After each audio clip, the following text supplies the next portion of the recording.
ان کے چہرے کا میک اپ بتا رہا ہے، یہ سنتوں کا میک اپ بتا رہا ہے، یہ اللہ سے کے نبی سے محبت کرنے والے۔ اور میں نے گزشتہ جمعے میں ایک بات کہی تھی کہ جو بندہ حضور کی سنتوں پہ عمل کرتا ہے، حضور کی نقل اتارتا ہے، اللہ نے قرآن مجید میں فرمایا ان کنتم تحبون اللہ فاتبعونی یحببکم اللہ، وہ اللہ کا محبوب بن جاتا ہے، اللہ کا لاڈلا بن جاتا ہے، اللہ کا پیارا بن جاتا ہے۔ میں نے آج حدیث پڑھی ہے اللہ کے حبیب پیغمبر کی آپ کے سامنے، فرمایا من احب سنتی فقد احبنی ومن احبنی کان معی فی الجنہ۔ فرمایا جو بندہ میری سنتوں سے، میری اداؤں سے، میرے طریقے سے، میرے نقوش قدم سے پیار کرتا ہے، حقیقت میں وہ میری سنتوں سے پیار نہیں کرتا، وہ مجھ سے پیار کرتا ہے۔ حضور کو دیکھو، یہ سینس کی بات ہے نا، سمجھداری کی بات ہے، کتنی گہری بات کی میرے باپ کہ جو میری اداؤں سے پیار کرتا ہے وہ صرف اس کو میری اداؤں سے کوئی لینا دینا نہیں ہے، اس کو میری ذات سے لینا دینا ہے، وہ میری ذات سے محبت کرتا ہے، اسی لیے تو کپڑے میرے جیسے پہنتے، اسی لیے تو ہر بات میں میری نقل اتارتا ہے، اسی لیے تو چہرہ میرے مطابق بنانے کی کوشش کرتا ہے۔ کیوں؟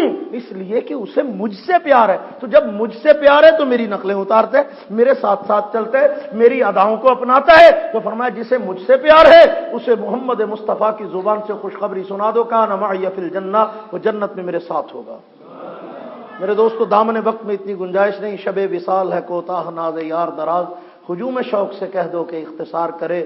دامن وقت میں اتنا کچھ نہیں ہے کہ لمبی کہانیاں چھیڑ دی جائیں، بس اتنا سا آپ کو کہتا ہوں کہ میرے محبوب نے فرمایا کہ جو بندہ میری اداؤں سے پیار کرتا ہے وہ حقیقت میں مجھ سے پیار کرتا ہے، اور جو مجھ سے پیار کرتا ہے وہ جنت میں میرے ساتھ ہوگا۔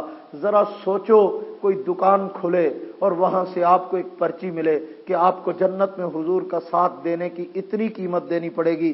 اگر ایمان ہے، حضور سے محبت ہے، رب کبریا کی قسم، بندہ اپنی ساری کائنات کی جمع پونجی دے کر وہ پرچی خرید لے کہ یار مجھے ایک سرٹیفکیٹ دے دو کہ قیامت کے دن میرا حشر حضور کے قدموں میں ہوگا، میں حضور کے ساتھ ہوں گا، جنت میں حضور کے قریب ہوں گا۔ جسے حضور کی قربت مل جائے، جسے حضور کی معیت مل جائے، جسے حضور کی محبت مل جائے، جسے حضور کی شفاعت مل جائے، جسے حضور کی نظر رحمت مل جائے، اسے اور کیا چاہیے؟ تو دنیا کی دولت کے بدلے میں نہیں ملے گی یار، آپ سارے محل دے دو، سارے مربع زمینیں جائیدادیں دے دو، ساری جمع پونجی دے دو، حتیٰ کہ اپنی آل اولاد بھی قربان کر دو، یہ سب کچھ دے دو، اس کے بدلے میں تمہیں حضور کی محبت و شفاعت و رفاقت و معیت نہیں مل سکتی۔ ہاں، جو طریقہ حضور نے بتایا اس کے مطابق مل سکتی ہے۔ کیسے؟ فرمایا میری سنتوں پہ تم چلو، میں قیامت کے دن تمہیں ساتھ لے کے جنت میں جاؤں گا، اکٹھے ہوں گے۔ تو میں کہتا ہوں ذرا تھوڑی دیر کے لیے اس کی قدر و قیمت کا احساس پیدا کر لیجئے، سارا جہان لٹا کے اگر مصطفیٰ کی رفاقت مل جائے، سودا سستا ہے، مہنگا نہیں ہے۔ لوگوں کی دو چار باتیں سن کے، سنت پہ عمل کر کے اگر حضور کی رفاقت مل جائے قیامت کے دن، سودا سستا ہے، مہنگا نہیں ہے۔ اگر حضور کی شفاعت والی لسٹ میں مجھ گناہگار کا نام آ جائے، سودا سستا ہے، مہنگا نہیں ہے۔ تو آج یہ سودا کر کے جاؤ اپنے رب کے ساتھ، اپنے حبیب کے ساتھ، کہ ہم اپنی زندگی کو مصطفیٰ کی سنتوں کے سانچے میں ڈھالنے کی پوری کوشش کریں گے۔ میں نے شروع میں بھی کہا تھا، اختتام پہ بھی کہہ رہا ہوں کہ اللہ سے ملاتے ہیں سنت کے راستے، جنت کی طرف جاتے ہیں سنت کے راستے۔ وآخر دعوانا